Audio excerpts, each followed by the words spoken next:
Hello teachers, అందరికీ నమస్తే. త్వరలో మెగా డిఎస్సి ఉంది కాబట్టి కొన్ని ఇంపార్టెంట్ సైకాలజీ బిట్స్ని ఎక్స్ప్లెయిన్ చేయడం జరుగుతుంది. ఈ వీడియోని ఎవరు స్కిప్ చేయకుండా చివరి వరకు చూడండి. మన ఫస్ట్ బిట్లో గనక వెళ్తే, సరళ అనే విద్యార్థి గణితంలోని వ్యవకలనాలను తన 6 సంవత్సరములలో చేయగలిగితే, అదే పనిని చరణ్ తన 4 సంవత్సరములలోనే చేయగలిగాడు. ఇది క్రింది వికాస సూత్రంను సూచిస్తుంది. క్వశ్చన్ ఏమనగారంటే, ఈ కింది అన్ని వికాస సూత్రాలేనండి. ఇందులో పైన ఒక క్వశ్చన్ అడిగారు, అందులో ఏది సరిపోతుంది అని అడుగుతున్నారు. ఫస్ట్ ఆప్షన్స్ కనుక మనం చూస్తే, పెరుగుదల వికాసం అన్ని దశలలో ఒకే విధంగా జరగదు. వివిధ వికాసాలు పరస్పరం సంబంధంగా కొనసాగును. వికాసంలో వైముక్తిక భేదాలు ఉంటాయి. వికాసం అవిచ్ఛిన్నంగా సాగుతుంది. సో ఈ ఆప్షన్స్ అన్నీ కరెక్టే. ఇంకొన్ని వికాసానికి సంబంధించిన పాయింట్స్ చూద్దాము. వికాసం అవిచ్ఛిన్నంగా జరిగే ప్రక్రియ మనకు తెలిసిందే. వికాసం క్రమానుగత సూత్రాన్ని అనుసరిస్తుంది. తల్లి గర్భంలో అతి సూక్ష్మాతి సూక్ష్మంగా మొదలైన జైకోడు నిరంతరంగా అభివృద్ధి చెందుతుంది. ఈ అభివృద్ధి వ్యక్తి మరణించేంత వరకు జరుగుతుంది. జీవితంలో అనేక మార్పులను వికాసం తెలియజేస్తుంది. వికాసంలో ఆగి జరగటం లాంటి ప్రక్రియలు చోటు చేసుకోవు. ఇవి కూడా వికాసానికి కొన్ని సూత్రాలు. ఇప్పుడు పైన సూత్రాలు, కింద సూత్రాలు అన్నీ కరెక్టే, కానీ అడిగిన క్వశ్చన్కి సరైన వికాస సూత్రం కావాలి మనకి. ఇక్కడ క్వశ్చన్ ఏం అడిగారంటే, ఇద్దరు వ్యక్తులు ఒకళ్ళు చేస్తున్నారు, ఒకళ్ళు చేయట్లేదు, అంటే వాళ్ళిద్దరి మధ్య డిఫరెన్స్ అంటే భేదం అడిగారు.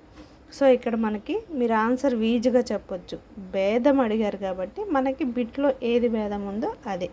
సో ఈ బిట్కి ఆన్సర్ వచ్చేసరికి ఆప్షన్ నెంబర్ 3. వికాసంలో వైముక్తిక భేదాలు ఉంటాయి. నెక్స్ట్ బిట్ వచ్చేసరికి, ఎరిక్సన్ ప్రకారం వ్యక్తులు తమకై తామే నిర్ణయాలు తీసుకునే సామర్థ్యం, వాటిని నియంత్రించే శక్తి కలిగి ఉన్నామని భావించే దశ. ఆప్షన్స్ వచ్చేసరికి క్రీడా దశ, కౌమార దశ, పూర్వ వయోజన దశ, బాల్య దశ. ఇక్కడ ఎరిక్సన్ ప్రకారం ఆన్సర్ వచ్చేసరికి కౌమార దశ, ఆప్షన్ నెంబర్ 2. ఈ ఎరిక్సన్ అనే శాస్త్రవేత్త సాంఘిక వికాస సూత్రాన్ని ప్రతిపాదించారు. నెక్స్ట్ బిట్ వచ్చేసరికి, బాలల వికాసంలో మైలురాళ్ళు మరియు విపత్తుల గూర్చిన వివరాలు తెలిపిన మనోవిజ్ఞాన శాస్త్రవేత్త అడుగుతున్నారు. సో ఆప్షన్స్ వచ్చేసరికి హ్యావింగ్ హర్ట్స్, స్కిన్నర్, వైగాడ్స్కీ, బ్రూనర్. వికాసంలో మైలురాళ్ళు విపత్తులు ఉంటాయని చెప్పిన శాస్త్రవేత్త ఎవరు అంటే హ్యావింగ్ హర్ట్స్ అనమాట. ఈ హ్యావింగ్ హర్ట్స్కి సంబంధించిన సిద్ధాంతాన్ని జస్ట్ నేను ఎక్స్ప్లెయిన్ ఇక్కడ రాశాను, అది మీరు ఒక్కసారి చదువుకోండి.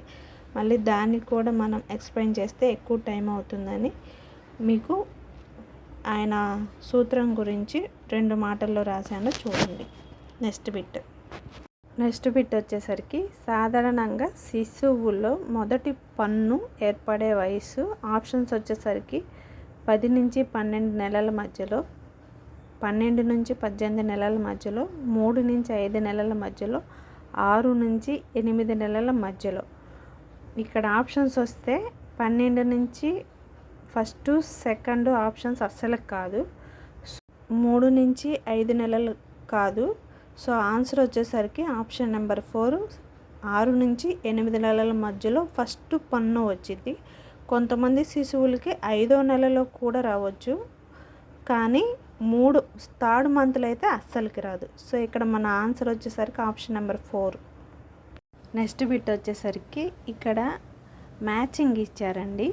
పూర్వ బాల దశ, ఉత్తర బాల దశ, శైశవ దశ, కౌమార దశ. పక్కన వచ్చేసరికి ABCD అంటే మ్యాచ్ చేయాలన్నమాట. పూర్వ బాల్య దశ దేనికి మ్యాచ్ అవుతుంది?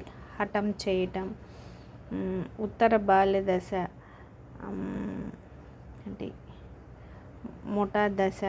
ఇక్కడ ఆన్సర్ వచ్చేసరికి ఆప్షన్ నెంబర్ 1 అండి. శైశవ దశ వచ్చేసరికి ప్రశ్నించడం మరియు నేర్చుకోవటం. కౌమార దశ వచ్చేసరికి విమర్శించటం. 1కి సి, 2కి డి, 3కి బి, 4కి ఏ. నెక్స్ట్ బిట్ వచ్చేసరికి అక్వేరియంలో చేపల ప్రవర్తనను పరిశీలించటం. ఆప్షన్స్ వచ్చేసరికి సహజ పరిశీలన, నియంత్రిత పరిశీలన, అనియంత్రిత పరిశీలన, అసంచిత పరిశీలన. అక్వేరియంలో చేపల ప్రవర్తనను పరిశీలించడం వచ్చేసరికి ఒక వ్యక్తి నిర్దిష్టంగా కూర్చొని కానీ నుంచొని కానీ చూస్తూ ఉన్నాడు, దాన్ని ఏమంటారు అని అడిగారు. ఇక్కడ వచ్చేసరికి నియంత్రిత పరిశీలన.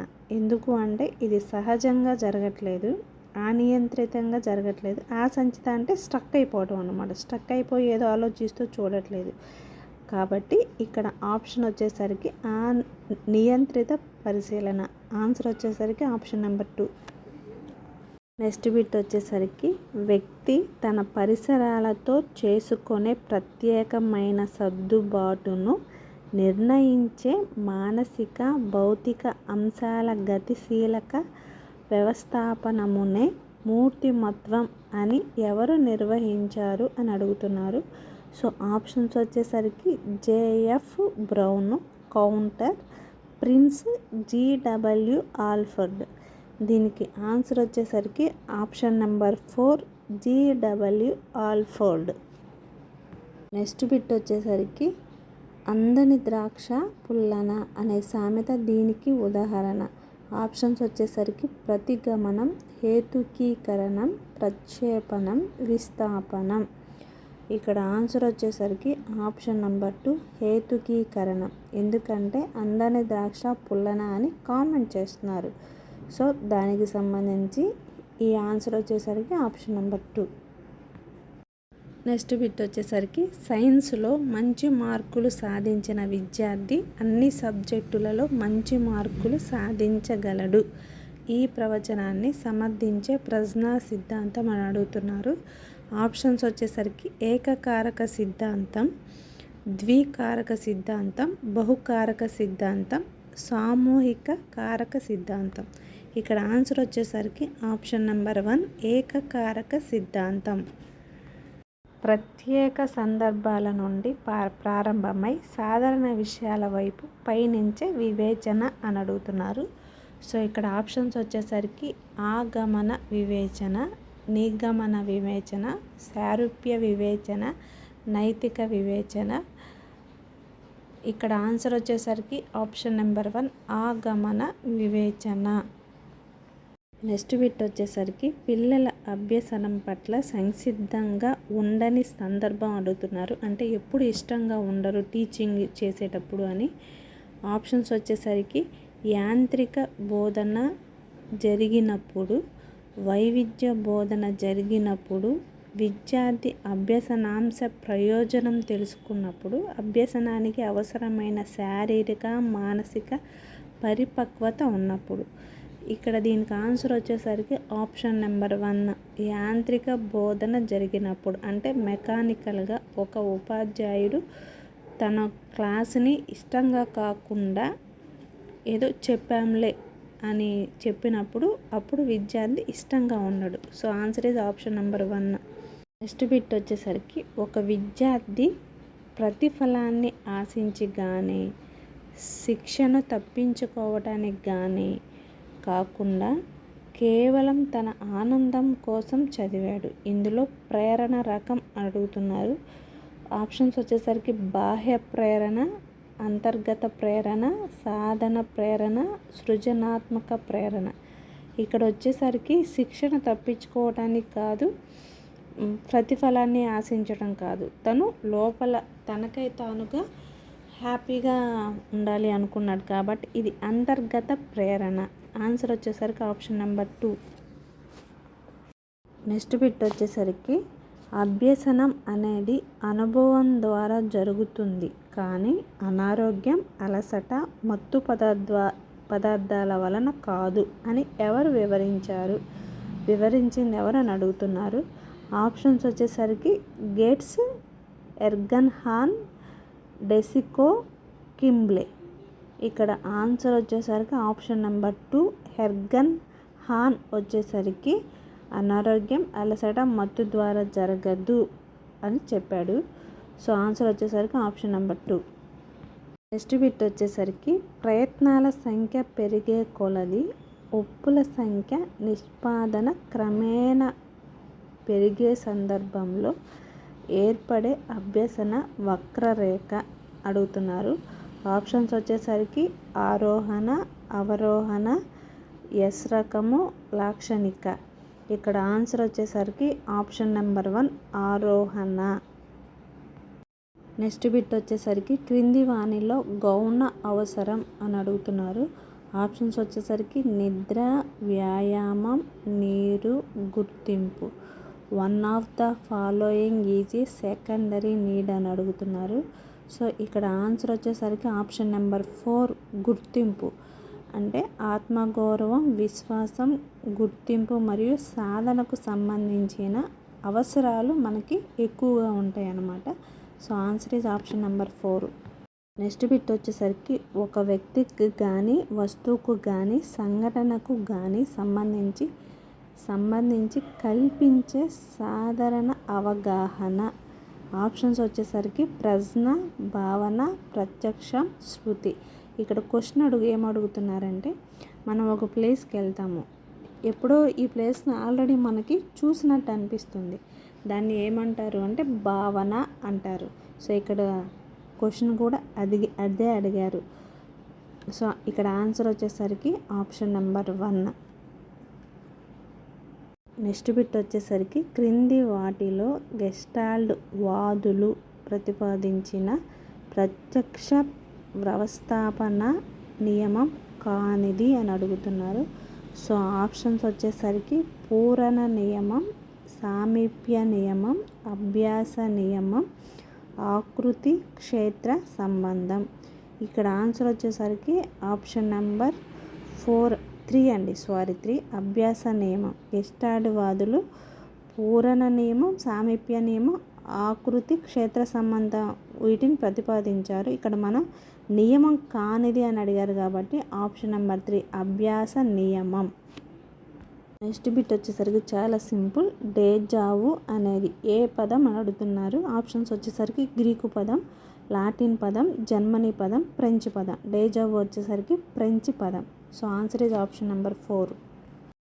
నెక్స్ట్ బిట్ వచ్చేసరికి పురాతన అభ్యసన బదలాయింపు సిద్ధాంతం ఏది అని అడుగుతున్నారు. ఆప్షన్స్ వచ్చేసరికి నియత క్రమశిక్షణ సిద్ధాంతం, ఆదర్శాల సిద్ధాంతం, సమరూప మూలకాల సిద్ధాంతం, ట్రాన్స్పోజిషన్ సిద్ధాంతం.